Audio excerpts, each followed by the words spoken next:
Hello, everyone, and welcome to another episode of the Runners Roundtable, where season 5 is all about the hot takes. And I am just incredibly grateful that I have so many people who are willing to have these hot take conversations with me. And this week, I am joined by Trina Bills, and we're going to talk about super shoes, fact or fiction. We'll get into what all of that means and share, I'm sure, lots of interesting thoughts about that. But before we get there, Trina, can you please introduce yourself to us and tell us a little bit about your history or story with running? Yeah, absolutely. First of all, thanks so much for having me. I'm super excited to talk about this. I have a pretty long history in running. I started like as a little toddler running with my dad, who was like a big marathoner. So running's been a part of my life since I could even think, which has been great. So I did high school, I ran in college, I ran a little bit post collegiately. I've run some pretty fast times. And then you kind of get dumped out into the world of running where everyone's doing the same things in the world of marathon running, especially. So it was been a kind of a learning curve of coming from a very old school approach when I was 12 years old and running in whatever shoes that I could find to today, everyone's running marathons in super shoes. And I have to kind of catch up to the learning curve because I'm a track runner. We've been wearing spikes and there are such a thing as super spikes, but there's such a less bump up than they are with the super shoes that are on the markets today. So that's kind of where I come from. Yeah, I find it really interesting the evolution of shoes, and I think it's if you've been in the sport long enough, and I have not been in the sport as long as you have, but I started running in 2012, and at that time it was Brooks Ghost. Like that was just it. Like that was a shoe that every running store I feel like recommended. And I think even now that's one of the top recommended shoes Absolutely, for yes. most people. But I remember those were the shoes and that's all I ever wore. And even growing up, my mom would run every now and then, but it was more for weight loss. And it was just whatever, I feel like it was Keds, like whatever white sneakers she had Reebok, like old school, Yeah, they're not made they for laced up, running. and that's Yep, all we needed. that was all. That was just it. And I remember her wearing those. And even for myself, just when I started, it was Brooks Ghost. That's all I ever wore. I didn't even know about shoe rotations. I didn't know any of Yeah. that. I had one pair of shoes that I would run until I wore them down. And then I would get another pair of shoes. And it wasn't until I'd say maybe 5, 6 years ago that I started to learn about, shoe rotation and how we should have different types of shoes for the different types of running that we're doing, right? Mhm. Like your lighter shoe for your speed workouts, your everyday workhorse shoe. And now, yes, I have a shoe rotation, but at this point, it's more financial because even if I invest a lot of money in the beginning for the shoes, at least I can rotate amongst 3 shoes and I'm extending the life of my shoes for a little Absolutely, bit yes. more. But I will say I'm one of those people that has not jumped on the super shoe bandwagon. I hear a lot about it and the carbon plate, and I'll be honest that I don't know a lot about super shoes beyond hearing about carbon plate or improvements in foam. Yeah. So I think from your perspective, how has shoe technology changed over the course of your running career? Yeah, so I was the same way. I kind of got into a pair of running shoes. I think it was the A6 Kayanos, like the very first iteration of those, and then just ran in those forever. So like I'm in a stability shoe. It's always been kind of clunky. And then as I progressed through like high school and college and started to get kind of elite at running, they're like, hey, here's this thing that's called a track spike, or here's this thing that's called a track flat. So not a racing shoe, doesn't have a carbon plate, it's just a more responsive foam. And we were using that for a really long time. So they're just a little bit lighter. Like the Brooks Ghost is still kind of close to that, although the Brooks Ghost is getting cushier and cushier. Mhm. And then finally, obviously, there's with the introduction to carbon plates, those really high stack height shoes where you're getting that energy return. So the elites, obviously, they're sweeping all of the records off the boards with these elite racing shoes. Everyone else also is trying to pick them up, saying, hey, can I shave some time off my PRs? So they've kind of just proliferated the market. But as someone who works at a running shoe store, we have people coming in all the time and they'll come in saying, hey, I want a pair of racing shoes. You're like, great, what are you looking for? They say, I don't know. The internet told me I needed to get them to race. It's like, great, let's unpack that and actually figure out like, what do we actually want here? Because you'll get people coming in for racing shoes with a budget to get one pair of shoes for both training and racing. And that is a very different person than someone who already has that rotation of trainers, that already has some shoes they like to work out in, and is just looking to add to their collection. So there's a whole range of shoes now, and it's very hard to distinguish which ones you are looking for. So like finding the people in your community who can help you guide you, because I promise you, someone loves every shoe on the market, and they're going to be diehard on the internet about that shoe, but it doesn't necessarily mean it's the shoe for you or fit for your purpose. Yeah, I think that's always so interesting, especially again, like having been in the running space for so long, just seeing how much the price of shoes has changed. Like, I remember when I started running, I got my Brooks Ghost for $90. And now it's like if I can get them for 150, I feel Yeah. like it's a sale. Which is also why now I have the shoe rotation because I don't want to be purchasing shoes that often. And I get that the technology has changed. And like what you said, there's more cushioning. And I have felt that with the shoes, even though I'm not getting carbon plated shoes, it's really, really hard to not get a shoe that has a lot of cushioning in it right now, Yes. at least in my opinion and in my experience. But what gets to me and what's always gotten to me is the entry point for these shoes. And I often think about how accessible is running for people. And it's if you're saying, hey, you need to get these racing shoes, but those racing shoes are $250, and Yeah. then maybe not even understanding that that $250 shoe doesn't necessarily have as long of a lifespan as your $150 shoe. To me, it's kind of like, how do we encourage people to do a little more research on these shoes and whether these shoes are really what is going to help them? But Yeah, then, it's kind of like we have to dissect what the goal is because you will PR without super shoes. mhm, Like you are going to get fitter. The shoes are going to make you quote unquote faster. They're not making you fitter. They're just giving you that extra energy return during the race. But if you put in a good training cycle and you wear the same shoes, you're still going to PR. You're still going to improve. Your time moves up the board a little bit. The cats. Your time is going to move up the board a little bit, but you're moving from middle of the pack to middle of the pack for most of us, or even back of the pack into middle of the pack. Like we're not aiming for the Olympics. We're not caring about the tenths of a second that the pros are caring about. So yeah, the super shoes can be nice. And I'm a believer that like if you want a pair of super shoes, regardless of pace, you can go get a pair of super shoes. But is that really what we need to be doing? Do we need, or is there something that we can introduce that's maybe a non-carbon plated shoe that you can use both for training and racing to help feel a little bit faster? So you don't feel quite as clunky in your training shoes. You're still going to get that PR. You're still going to get a little energy return. But we're not dropping $300 on a pair of shoes that aren't going to really last us and might introduce like some more instability, or there might not be the quite the right shoes for us because we're really like committing to these shoes when we buy them. If you're yeah. running in a Brooks Ghost and the Brooks Ghost is working and you're PRing, stay in the Brooks Ghost. We don't need to buy another pair of shoes if it's working for you. Yeah. So I was going to ask that because I know, if anyone is listening to this and you're just even the smallest awareness of the dialogue that goes along with super shoes, right? I feel like there's this whole like the magic 2 to 4% number, right? Yeah. Like it's going to improve your performance 2 to 4%. And it sounds nice. It sounds really nice to hear that.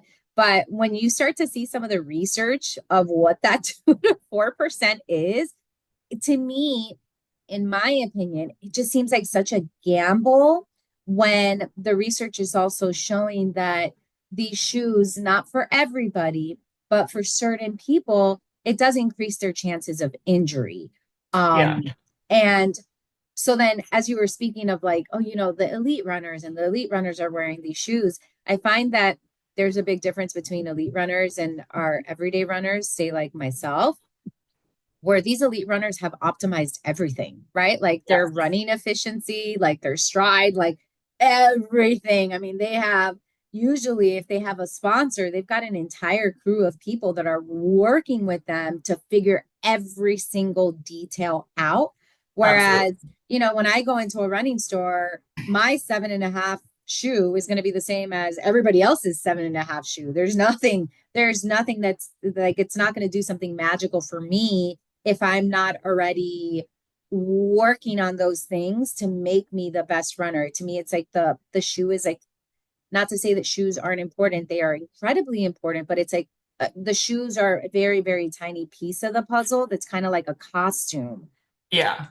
And they're an easy way to, they're very measurable. You don't wear the shoes, then you do wear the shoes, and what's the difference? What we're not really accounting for then is like, what about fueling? What about where you are mentally? Like, are you losing the race before you even start the race because you're like, well, I can't do this? Putting a pair of carbon plates on the shoes of someone who is already kind of mentally defeated, they're probably not going to see that 2 to 4% benefit, even if they physically could, because they're just not optimized yet.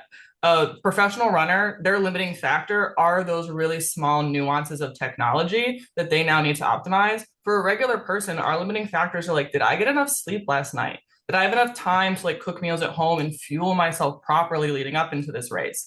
Like, am I ready to like take on the battles that this marathon is about to throw my way? Am I mentally prepared for those? The pros have that all figured out. They've had that all figured out. And they, yes, they're still dealing with those small nuances. Pros get nervous too, but they have sports psychologists that they've hired to help them with that. Mm-hmm. We're kind of out here on our own. And so, yes, if you put the shoes on, you are probably going to see that little bit of benefit if you're someone who responds to super shoes like that.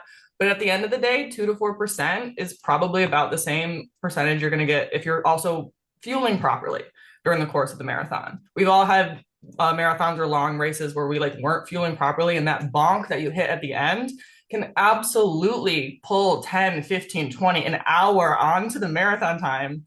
If we fix that, we're moving you an hour up, not just that 2 to 4%. So there's a lot of things that we can fix that probably have the same impact of shoes. We just haven't put that magic number on it because they're not quite as easy to measure, I feel like. Yeah, and I think that's such an important thing to remember, right? Like these shoes don't take over all the other work that you do, but I feel like there's such a strong messaging out there of like, to do the thing, to get faster, like these are the shoes that you need. And people don't think, do what you want with your money. And if it feels good to get those shoes and you feel good and you feel confident, which I think is a really, really, really big component that we'll dive deeper into it because you brought it up as well. I think if it helps you feel good, Mm. then go for it. Go for it. For me, it's more just what's the cost benefit analysis of something like that. If to what you're saying, if you're running in your ghosts and you're meeting all your performance goals, then what is the shoe really going to offer you? Yeah. And at what price is wearing that shoe going to, like, just what is it going to cost you? Yeah. And it's not just a one-time cost because once we get that shoe on, you move up that 2 to 4%. You're kind of locked in now. Because if you then go step back down to the ghost, you're going to lose the 2 to 4%. You're going to probably not feel as great. So you are kind of locking in this weird little jump. And then it just kind of, now we're at the same place we were 2 to 4% ago, where we do have to focus on fueling, we have to focus on form, we have to do strength training. So we've just kind of moved your barometer up in the general population. We've moved your PR up to a little bit, which is great. But at the end of the day, what's going to happen the next year and the next year and the next year? You kind of locked yourself into that little cycle, which, yeah, it's fun. I wear super shoes. I'm a big fan of them. I feel fast in them, but I'm certainly locked into them at this point. It would be very difficult for me to step back down. And I do sometimes, I'll have workouts where I just wear a more responsive shoe that doesn't have a plate in it. And I can feel the difference now. But I'm kind of locked in. And so if we don't need to take that step, that's like one of the later steps that I feel like we should be taking. There's a lot of other stuff we can be doing before that. So we're not spending those $300 every couple of months to replace these shoes that we are continually wearing down. Yeah, you just said something, and I'm hoping you can give us a little more insight into it because when I hear a lot of the talk about super shoes, I hear two words come up frequently, and you've said one of them is the responsiveness of the shoe. So if you can just define for us what responsiveness means, and also I've heard a lot of people say that the super shoe allows them to recover quicker. So if you can kind Yes. of like, from your experience as a runner, as a coach, as someone that's in the running space, how does responsiveness and recovery play into this whole conversation we're having about super shoes? Yeah, and they're really related. So essentially what happens with a super shoe, and there's a whole spectrum of them now, but like the top end super shoes, you're putting in a carbon plate and you're getting something that's a very responsive foam. I believe they call it like a super critical foam. Essentially what's happening is we're running on these shoes. Our energy return in the shoes is a little bit higher. So when you're running in a general trainer, you're going to squish into that cushion. That cushion kind of dissipates and it's going to take a little bit of the energy away. The super shoes sends that right back to you. And so you're not having to work as hard to maintain paces. Your body is not having to work as hard and not having to burn as many calories and burn as much fuel in the muscles in order to maintain these paces. So it's not really like quote unquote making you faster per step, but over the course of an hour, over the course of a marathon, you don't have to work as hard, and so you can stay faster for longer. So that's where you're getting that marathon benefit. And then because we haven't necessarily needed to work our muscles as hard, that recovery process is a lot faster. So a lot of the pros, well, yes, they're seeing that improvement in the race times are getting faster. The most of the improvement is coming from the fact that they can train more and harder and longer without as much of the body impact. So they're able to just do more and stack more, which for a regular runner, we're probably already maxing out a lot of our time. So adding a pair of super shoes in the middle of the week, we may feel a little bit better. But if we're already recovering between our two workouts, it's not going to have as big as an impact as it is for a pro who's running in the morning and then in the evening and then in the morning again. Like they have a lot more stuff to stack. So that's what we mean when we talk about that responsiveness. It's that pop back, that feeling of feeling fast because you're using less energy to maintain those speeds. And it's really nuanced. So you do have like the carbon plates with those really high 40 millimeter cushions at the top, but then it actually comes down. You have the Pebax plates, you have the nylon plates, you have different types of foam. You now are seeing like super trainers that don't have plates in them, something like the ASIC Super Blast. So we're filling in a lot of the gaps. And I think a lot of the gaps is where most of us as regular type runners who aren't going for Olympic trials qualifying times and aren't trying to set like world and national records, we fall somewhere in that middle range that give us a little bit of the benefit, but without that $300, $500 price tag, without the instability in some of these really high end racing shoes, we're still going to see impact. And it's the same thing as moving from something like the Hoka Clifton to the Brooks Ghost. Like those are two very good general training shoes, very different types of shoes, very different stack heights, very different drop heights. Like there's a lot of things we can do within just general training shoes without breaking the bank and moving up into those like elite, quote unquote, elite racers. So there's a lot of levers that we don't have to be jumping from one side to the other. There's a lot of stuff in the middle now. Yeah. So I think, big takeaway number one from this conversation is just make sure that if you're in the market for a super shoe, that you are heading into a running store and you're Yes, talking to someone about it. Because if I were to buy purely off of what I see on social media, I would be in Nikes because I feel like that's all I ever see. Like yes, I don't even know which ones, the Vaporflies maybe, or there's something, I don't know. I'm not I know my shoes, and even then it's very questionable how much I know about my shoes. But I think to what you're saying is that there's this entire spectrum of shoes that, again, if we're not asking questions or if we're not fully understanding what it is we're trying to accomplish with running, we might end up in a shoe that's not necessarily going to give us what we need, or even it sounds like we would be overpaying for a shoe that doesn't really match what we can do. And and listen, I'm someone that if I can pay less to have the same or greater benefit, I will do that. So I think that's big takeaways, just making sure that you're heading into a running store to talk to absolutely. someone about it, and also just even feeling the shoes. Oh Absolutely. my gosh, I years ago when Hoka first came on the market, I don't even remember which of their shoe that I bought because I was like, yeah, let me get this. I'm seeing all these elite athletes and everybody's wearing them. Let me tell you, I didn't even make it 5 miles in those shoes before returning them because they felt so heavy on my foot because I just wasn't used to that kind of shoe. And then I felt like a baby giraffe. Like I just felt like I had zero control over my body and how it was moving forward, because the nature of the shoe had me rocking forward in a way that I was like, Yeah. wait, I'm not ready to rock like this. Like, this That is not hoka what I rocker. do. Yeah. So that was, I mean, after 5 miles, I returned it. And when I went to the store, it definitely it like put me off in the moment, but now I'm like, I know why they said it, because their response was, why did you get this shoe? Or they asked me, why did I get the shoe? And I was like, oh, because I've heard great things about this shoe. I'm seeing a lot of people wearing them. And they asked me, what shoe do you normally run in? I told them, and they're like, are you having problems with that shoe? No, I'm not. Then why are you changing it? And I was like, Yes. thank you. Like, If it's not don't broke, appreciate, yeah, don't like, fix it. I was like, I don't appreciate that line of questioning, but at the same time, absolutely correct that it's, why am I changing it if it's working for me? If it's helped me to stay injury free and find improvement either in endurance or speed or whatever the case is. Yeah. Um, And so I there's want to, probably a smaller step out there too between changing from your training shoe all the way up to like the elite racers. There's probably a middle ground. So like going into your local running stores and asking, I'm in this, I want to go towards that eventually. What's a small step I can take? Because your body does have to adjust to any shoe change, whether we're staying in training land or we're going up into the racing land. Your body has to adjust to those shoes. And that's going to take yeah, time, it's going to take miles, and it's going to take effort. So like let's make the smallest one possible so you can adjust as fast as possible. yeah. And I think that's such an excellent point that you're making, because I know shoe technology in general has improved so much that I remember when I first started running, my shoes all had to be broken in, right? Like there was a period of breaking in before before they felt comfortable.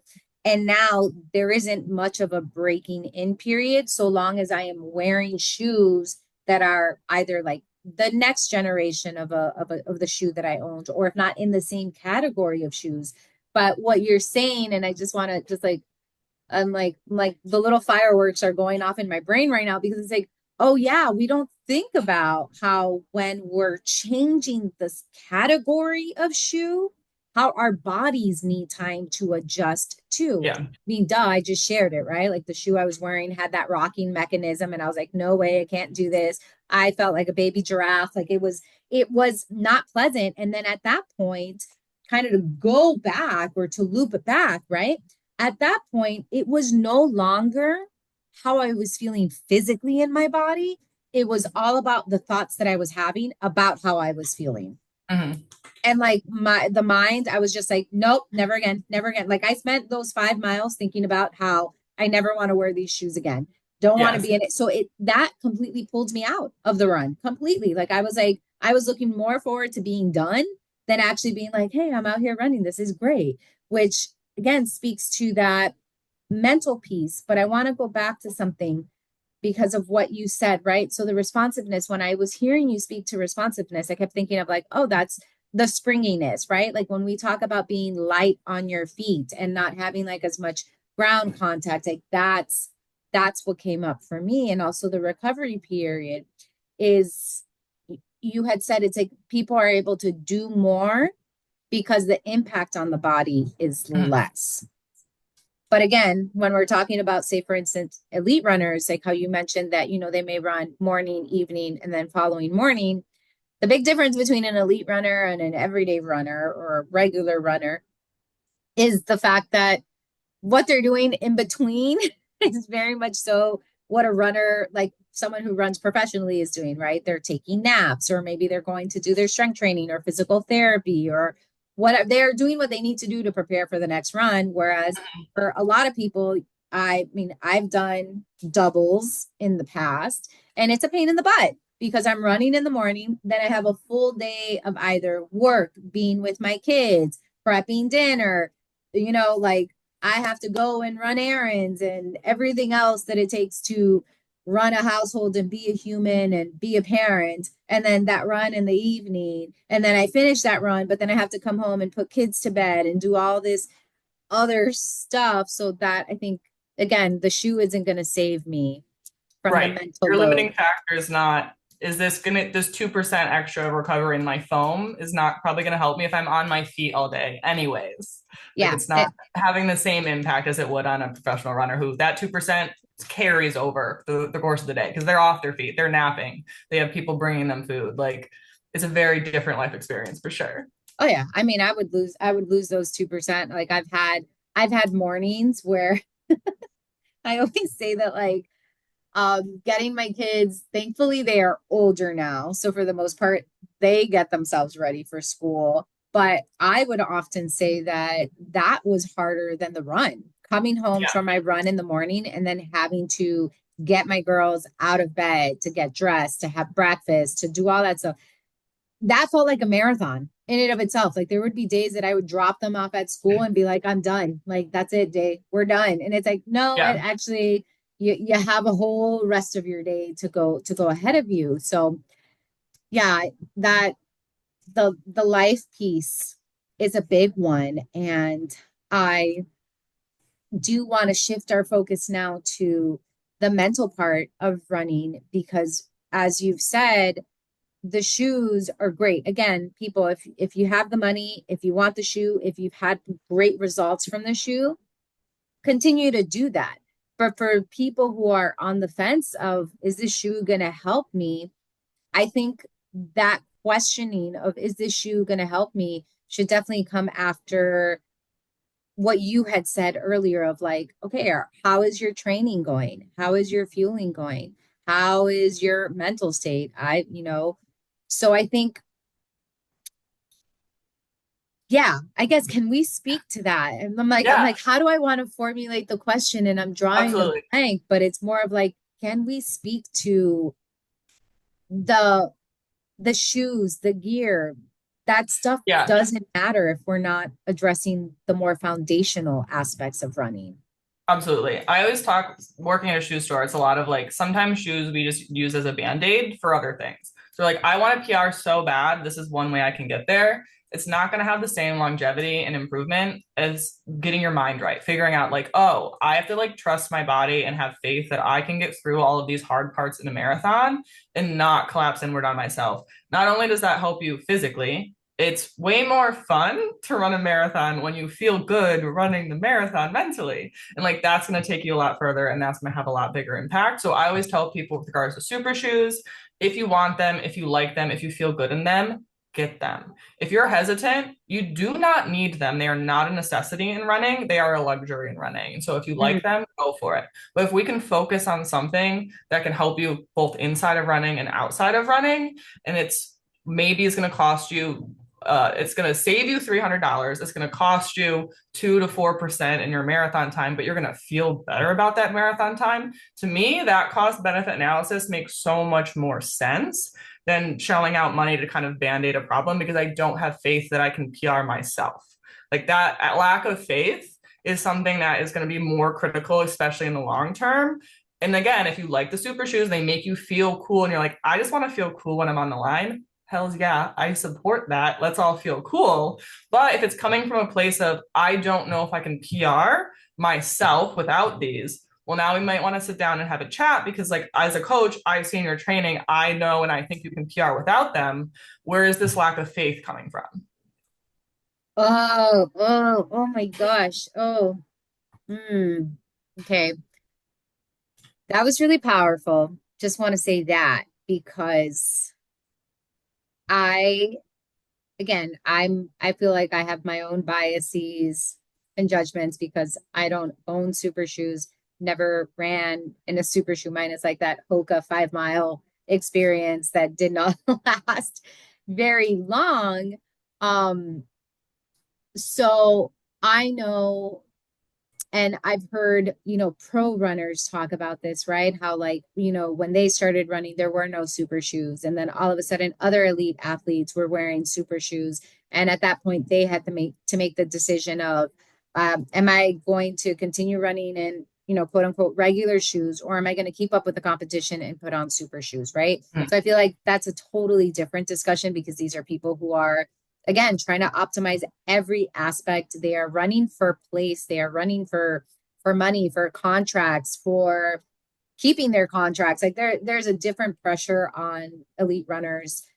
So that's kind of just putting it to the side right now in this discussion as we talk about the regular everyday runner and how important it is to have that confidence. Again, super biased, never had super shoes, and I don't, and I think part of the reason why I've never gotten them is because in general, I just don't like when things get trendy. And for me, like I start to like, I feel icky when I'm like, wait, everybody's talking about this. And I don't know, there's like the rebel nature in me is like, no, I cannot do that. So maybe one day when I'm older, I will give it a try. But for now, I'm to what you're saying is I'm good with where I'm at with running and with what I'm doing with running. So for me, super shoes don't fit into my plan of longevity. Mhm. And they also just don't fit into where I'm at with my headspace, which honestly over the past 2 years, my headspace has been more of a what do I need to do today in order to continue doing this tomorrow for the next 10 years, for the next 20 years, 30 years, however many years.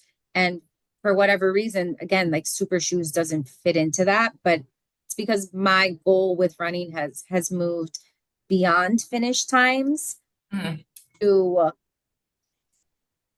I think just having not only longevity, but then also even in these conversations where it's like, hey, but what else is going on in running that maybe we're not thinking about? And how can we have these conversations in order to bring more people into the running space? And I think that's part of, the super shoes for me is just the cost factor of it. And even the are are we sending a message or are people receiving messages that like in order to be a real runner they need to wear this shoe, which again, this question of being a real runner and am I a runner?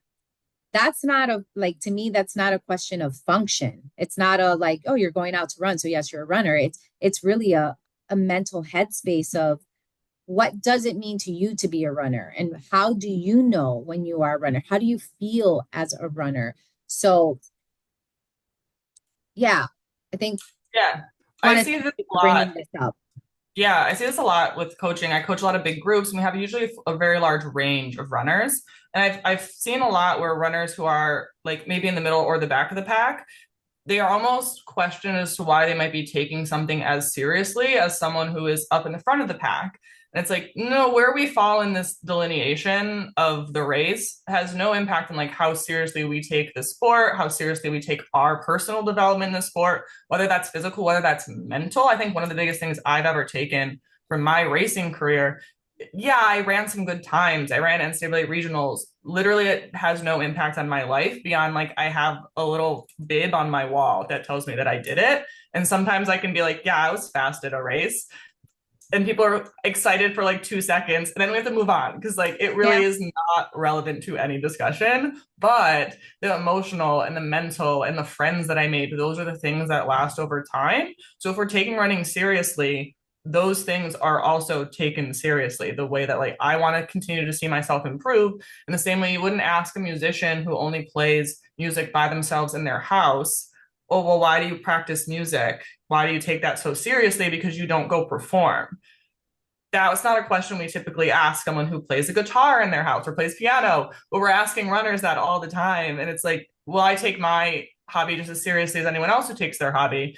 We just also have races, and that stack rank of 1, 2, 3, 4, 5 all the way down gets in people's heads.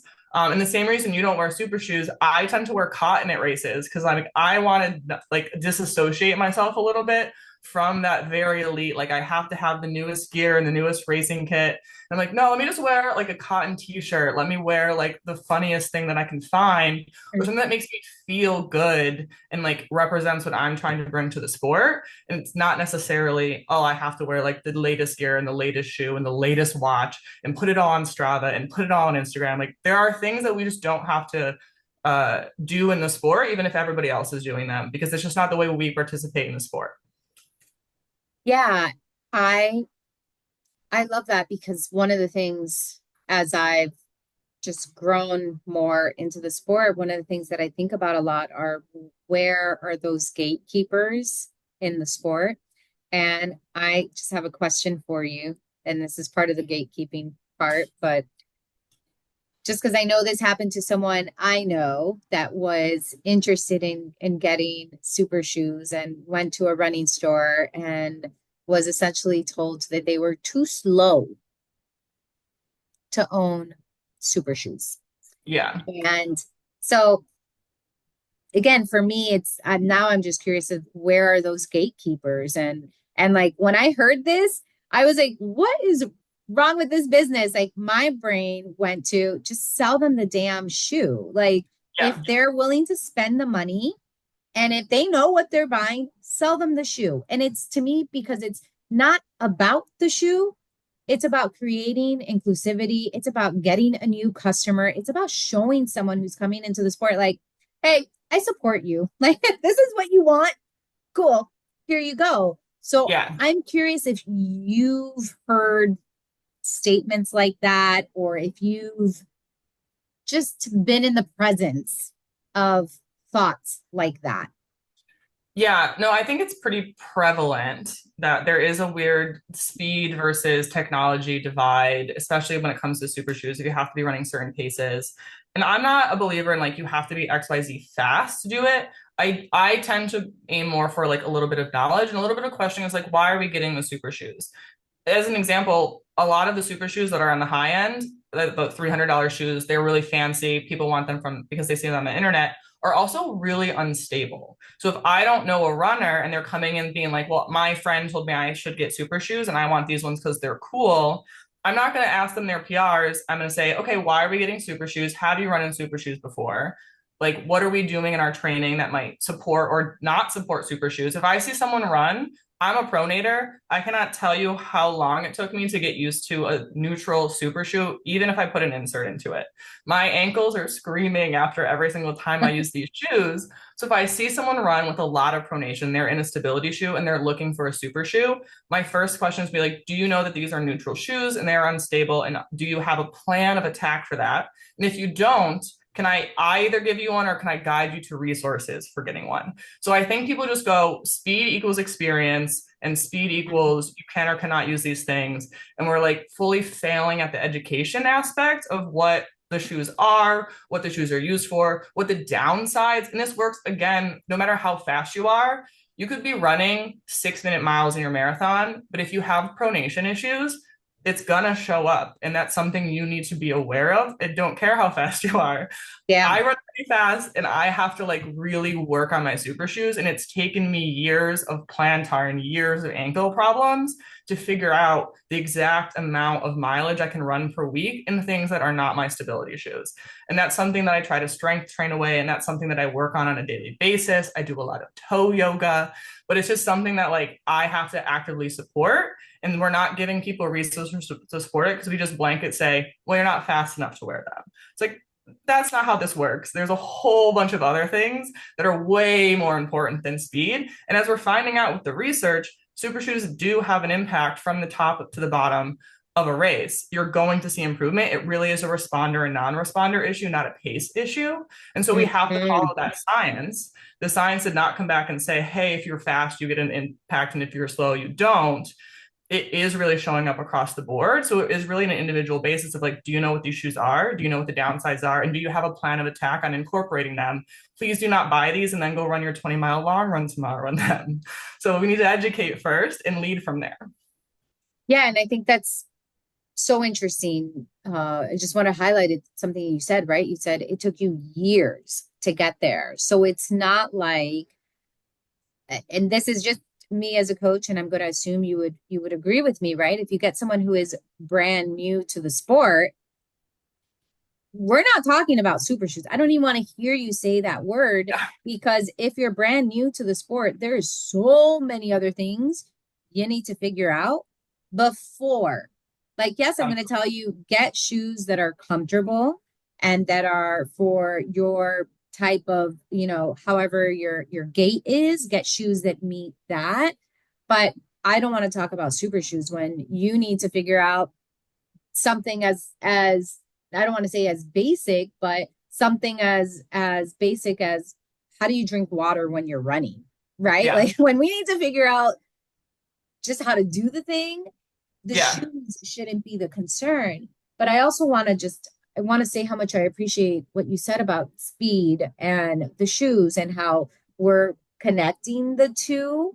And it's not necessarily like, I feel like we're focusing on the wrong thing when we simplify it to that. When this Yeah. is a more nuanced thing, and to it's a piece of the puzzle, and you've given us so many pieces of that puzzle, right? Of like, how are you feeling? How are you feeling? How are you feeling? How is your training going? Are you doing the things you need to do in order to make being in this shoe successful? Because if you think you're just going to pop the shoe on and you're automatically going to be 2 to 4% faster, again, for me, I think of that cost benefit analysis. And even then, Mhm. that 2 to 4%, which to what you were saying about the research, some research shows, or in the research, it's also showing that some people get greater benefits than 2 to 4%. Some people get less benefits. So it really is, to me, it's just like, what's the gamble that you're willing to take? But then in that gamble, to what you're saying is, are you willing to do the work that will allow you to reap the biggest benefit? Because yeah, if you're a pronator and then you're getting into this super shoe that's made for neutral runners, I mean, that just sounds painful on the feet, right? Like, and then that's just going to carry up from your feet up into your Yeah. calves, up into your knees and your hips and all of that other stuff. So I just wanted to say, I just wanted to say thank you for saying that stuff, because again, it's not, get the shoe if you want the shoe, Yeah. but you're saying be educated about the shoe that you are getting, because the last thing you want to do is spend 250, 300, however upwards on a shoe. And then I don't know, I mean, I guess for me it's, maybe we can just, you could just talk us through, or my brain is trying to wrap my head around it. So like, I'm like, wait a minute, like this, if you wear the shoe and then feeling like you cannot accomplish the goal if you don't have the shoe. And like, Yes. what are the consequences of that in terms of longevity in the sport and even just your enjoyment of the sport?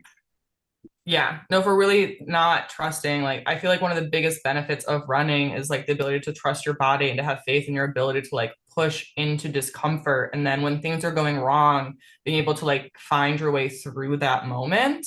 And putting a pair of shoes on isn't necessarily going to help that. And I think sometimes when we band-aid fix things, we're like, well, if I just look like a cool, fast runner, then I'm going to necessarily be a cool, fast runner. And then it doesn't happen. We're actually putting ourselves back at a disadvantage. It's the same reason, like, so when I was in college, I was having a series of like very not good races for me. Like we were expecting one time I was running a lot slower. My uh, workouts had been guiding us towards certain times. My coach finally sat me down and he's like, you're panicking when things are going a little bit wrong in the middle of the race.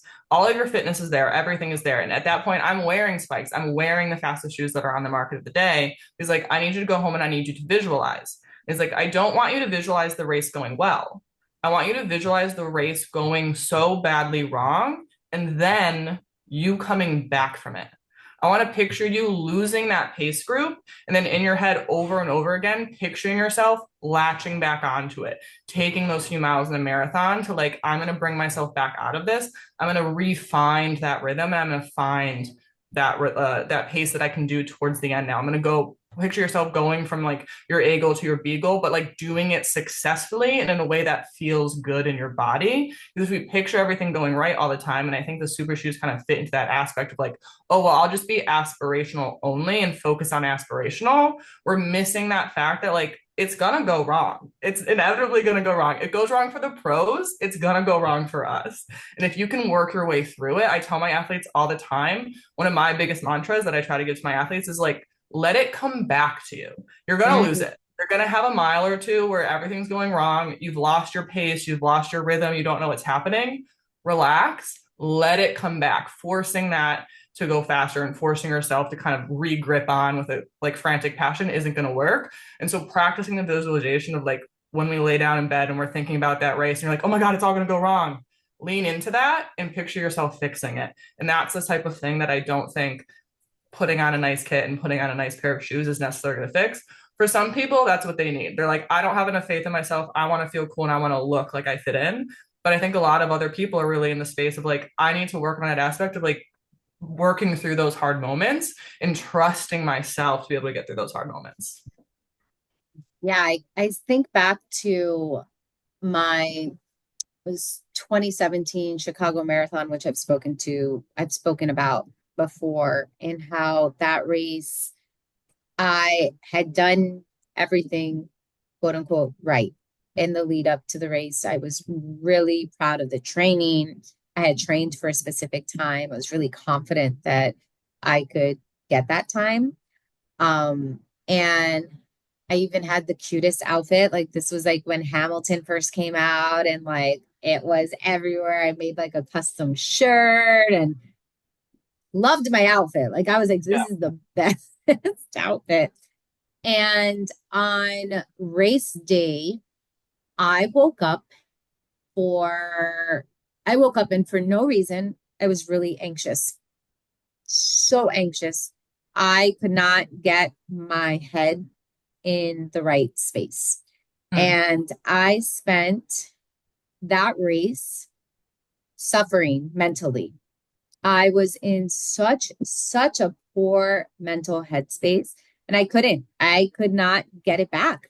I mean, I got it back enough that I Yeah. finished the marathon, right? Like I finished the race. I still finished, but no amount of cute outfit, of shoes, like my fueling, the music. Back then, I still used to listen to music when I ran, like no music, no, like nothing Yeah. helped. Nothing. Like it was a battle. And I remember starting the race and at mile 5, knowing this is not my day and spending the next 21.2 miles thinking, how am I going to get through this? So Yeah. there is something to be said about our minds and how our minds impact us. And again, listen, y'all, I know it's not a shoe, but I had a custom Hamilton shirt made for this event. Okay. I was digging my outfit and yet it didn't come together for me in that way. So, this idea of let it come back to you, I find it to be such a powerful idea because it's that of it doesn't sometimes you're going to have not sometimes like to your point like if you race enough, if you run enough, you are going to have a bad day. I want you to Absolutely. know that. You are not special. Everyone has a bad day. Everyone has a bad day. But how we recover from that bad day, that differs for all of us.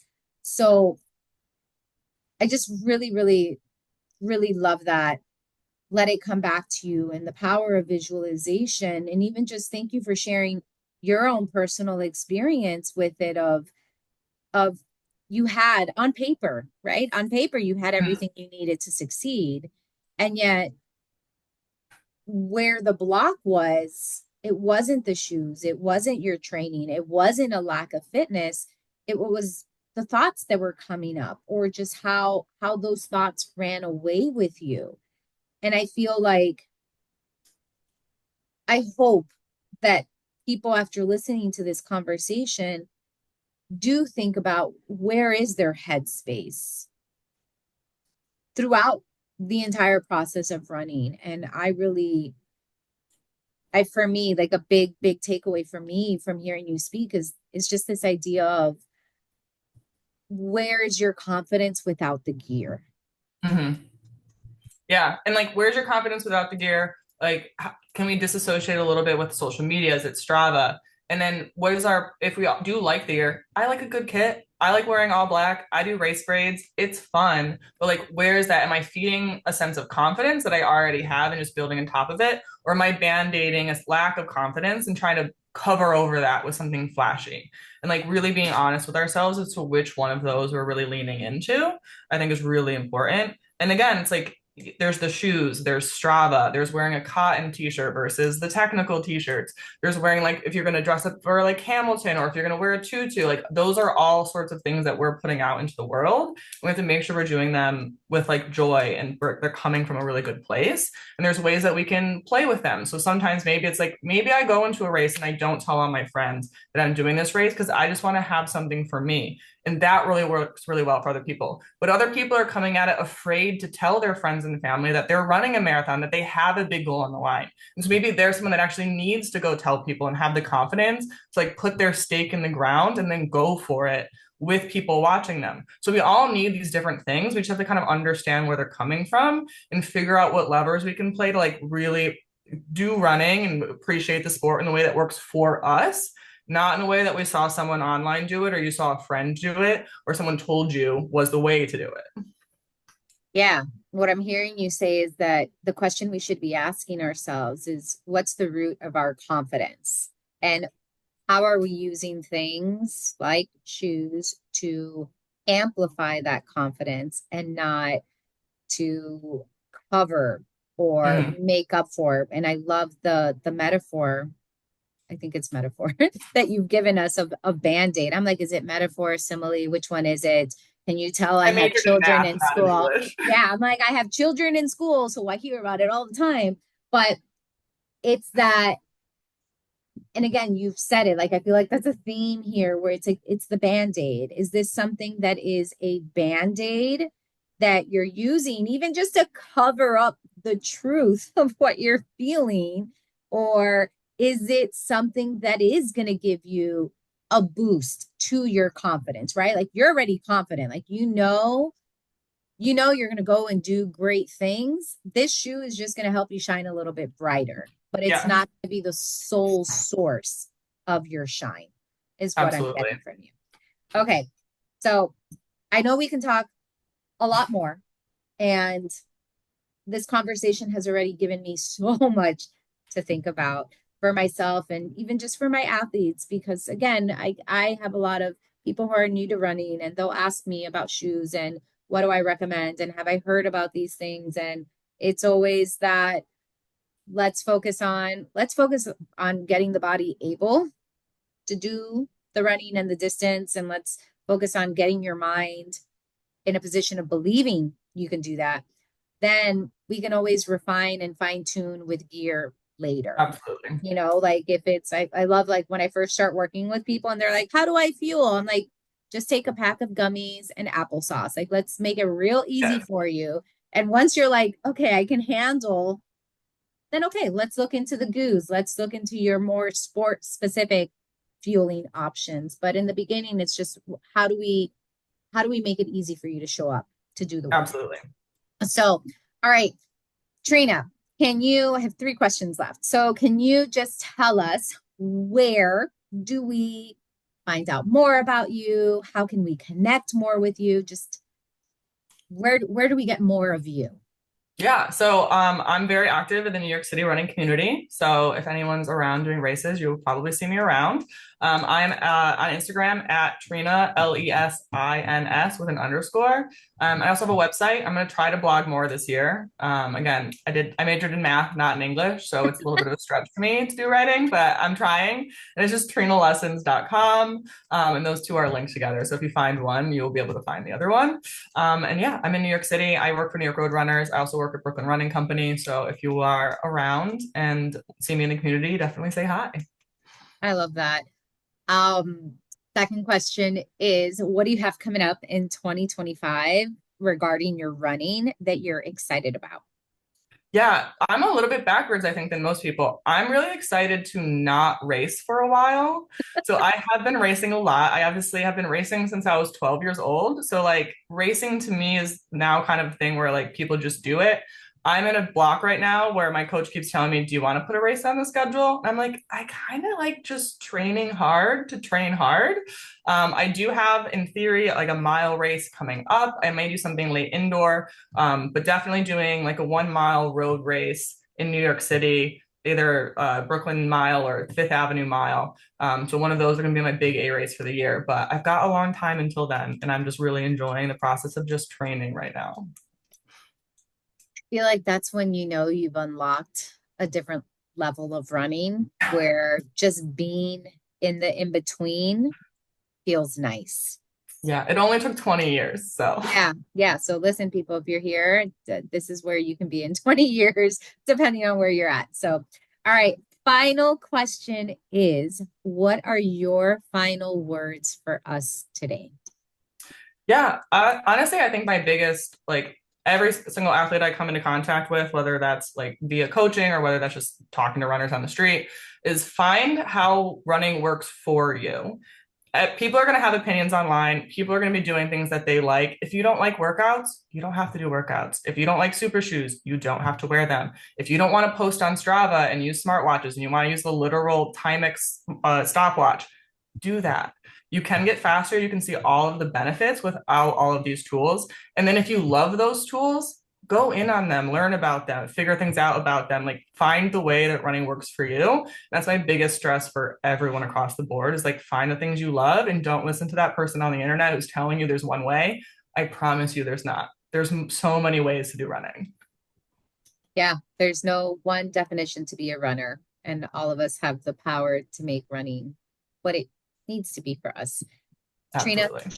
thank you so, so much for being here with me today and for having this conversation. Everyone, we'll see you next time. Bye. Bye.